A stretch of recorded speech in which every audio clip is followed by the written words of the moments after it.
Well, the 75-year-old Ali Abdullah Saleh ruled Yemen for more than 30 years. He was accused of corruption and of amassing billions of dollars of wealth during his time as leader of the Middle East's poorest country. His rule finally ended after pro-democracy protests began as part of the Arab Spring in 2012. Hundreds of Yemenis were killed after his government's crackdown on protesters. And just a few years after he was deposed, he re-emerged again as an important player in Yemeni politics after he allied himself with Houthi fighters in 2015.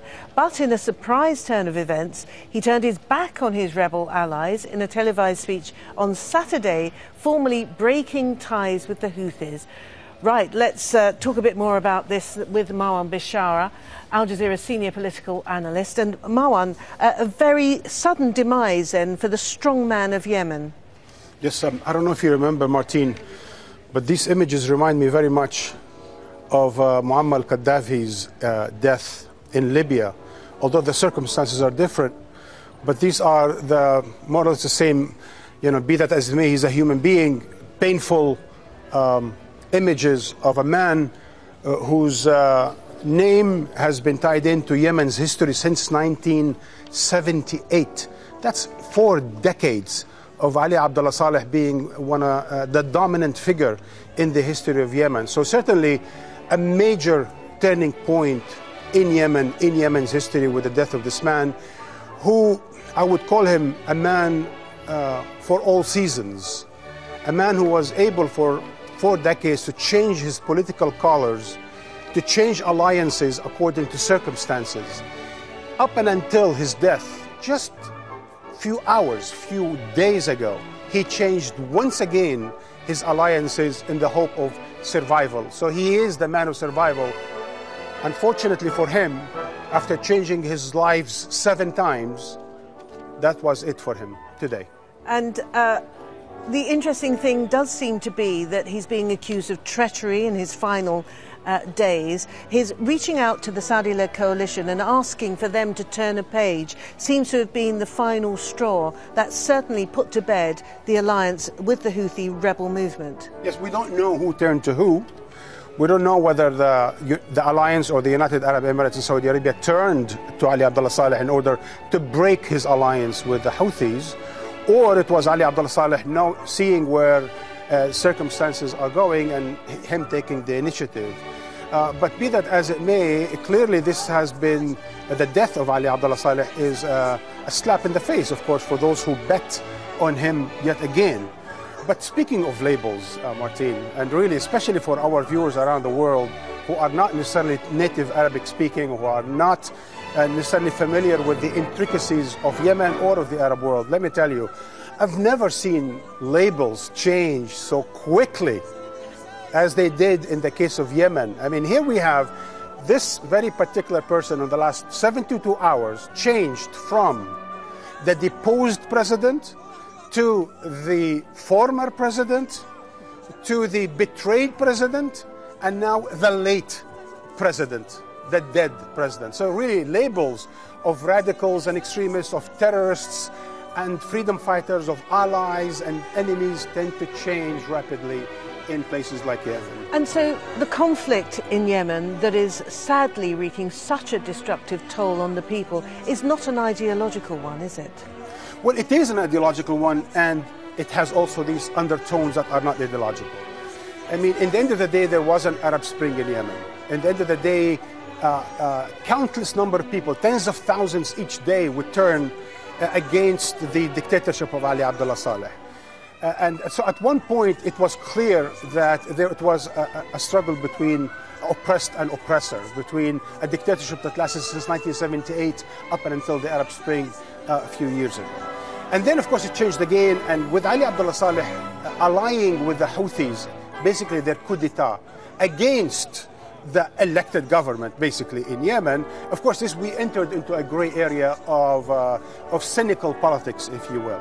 But, to be honest with you now, I think the alliance, United Arab Emirates and so on and so forth, are going to try to portray the struggle in Yemen as that between Republicans, meaning whatever is left of Ali Abdullah Saleh and their allies in Yemen, against the Imamites, or the Houthis and whatever they represent in terms of not necessarily a very progressive vision for Yemen. Now, whether the United Arab Emirates can really claim to be supporting Republicans in Yemen, of course, that's a whole other ballgame. But yes, it's going to be quite muddied.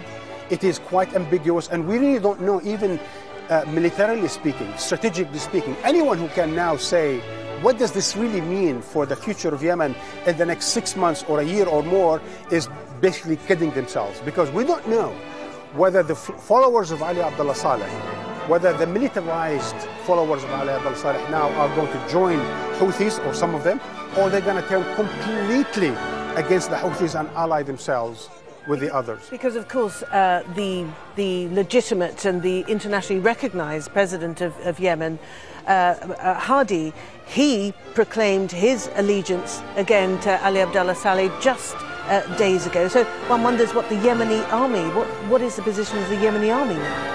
Well, I mean, you know, what Yemeni army are we talking about, right? Because when Ali Abdullah Saleh accepted to basically quit, to be deposed by the uprisings and by the processes under international sponsorship that took place in Yemen, he still maintained control on a good number or a good part of the Yemeni army, because it basically owed him allegiance to his person after 4 decades of being in Yemen. And also, by the way, for some of his family members, like his son and nephew and his extended family and his tribe and so on and so forth. And by the way, also that's why the Houthis were able to be so potent in their military advance and in their maintenance of Yemen against the so-called Arab Alliance or Saudi Arabia and the Arab Emirates, because they had the help of the military units that were controlled by Ali Abdullah Saleh that was just killed today. So in the end of the day, how all of this is going now to be broken once again into what allegiances, we actually don't know. What we know for sure is that some of those, the so-called Congress Party, the Ali Abdullah Saleh Party's leaders or lieutenants are north of Sana'a. We don't know if there's going to be taken over again by the Houthis or not.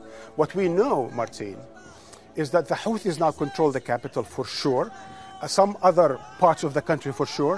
Whether they will lose more regions that have been maintained by Ali Abdullah Saleh, his lieutenants and his tribe, of course, that remains to be seen. But one thing does seem certain, and that is that the death of Ali Abdullah Saleh, who once said that governing Yemen was like dancing on the heads of snakes, is not going to end the fighting in the immediate sense. Well, look, I mean, you know, cliches aside, the man did control Yemen for over 35 years. So really, with a certain combination of alliances and certain cynicism, if you will, on the part of his leadership, he was able to maintain some kind of a rule over Yemen. But in the end of the day, the Arab Spring did open a new page in the Arab world.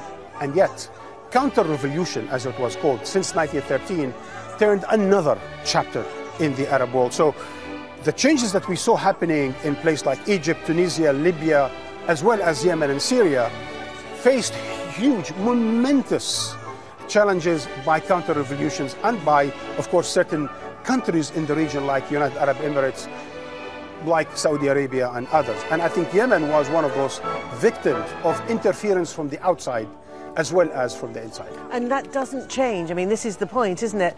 Removing, admittedly, a very powerful figure in the history of Yemen of the last 40 or so years doesn't change necessarily what the ambitions of those outside players are. Well, at this point, as I said earlier, it is a slap in the face for those who the last week or maybe 2 weeks or 2 months or 2 years bet on Ali Abdullah Saleh, changing allegiance, changing loyalty, and really walking the walk with Saudi Arabia and the Arab Emirates are, of course, disappointed now. And I think that, by the way, there's a certain, allow me to say, a certain naivete on those who thought that the Houthis were not ready for this. I mean, let's all remember that Ali Abdullah Saleh killed their founding father, the actual father of the present leader. So Ali Abdullah Saleh might have been in a marriage of convenience with the Houthis, but I don't think the Houthis have ever forgotten their revenge or the needed revenge against Ali Abdullah Saleh, and they took it today. So to my mind, the Houthis were ready for a moment like this. The Houthis were ready for the moment when Saudi Arabia or the United Arab Emirates were going to buy Ali Abdullah Saleh's allegiance once again in order to turn against the Houthis. What troubles me in all of this, Martin, and I'm saying that because I know we have a lot of people around the world listening to us, that this man, the man who was killed today, over the last 3-4 years, and notably over the last 2 years, the way he changed his allegiances, while tens of thousands of Yemenis died, just so that he remains relevant, just so that he remains in power, just so that he remains a man that dictates changes to this country. I mean, we've seen cholera, we've seen destruction, we've seen death, we've seen poverty like we've never seen before in Yemen. And why? Because this man, among other reasons, insists after 35 years of being in power to stay in power. So really the hunger for power for those dictators, whether it is in Yemen or in Syria, whether it's in Libya or elsewhere, the hunger for power has been so destructive to people in the Arab world and to people in Yemen that it's been a tragedy. Now, once again, what will happen as of today, we don't know, but it's certainly a turning point. And how do you think he'll best be remembered? Will he be the man who changed his coat more often than most and finally failed to change in time? You're too kind to say change his coat. He's changed his skin more times than anyone could imagine. As I said, he's a man for all seasons, a leader, a Yemeni for all seasons. He changed his alliances too many times. And by the way, it's okay to change one's alliances in politics. There's nothing wrong with that.